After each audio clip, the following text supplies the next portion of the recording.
என்பது பொடியாகி போகலாம். பொன்னாரமே நம் காதல் பூலோகம் தாண்டி வாழலாம். ஆகாயம் என்பது இல்லாமல் போகலாம்.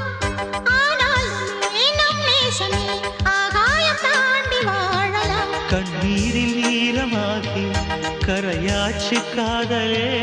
கரை மாற்றி நாமும் இல்லை கரையேற வேண்டுமே.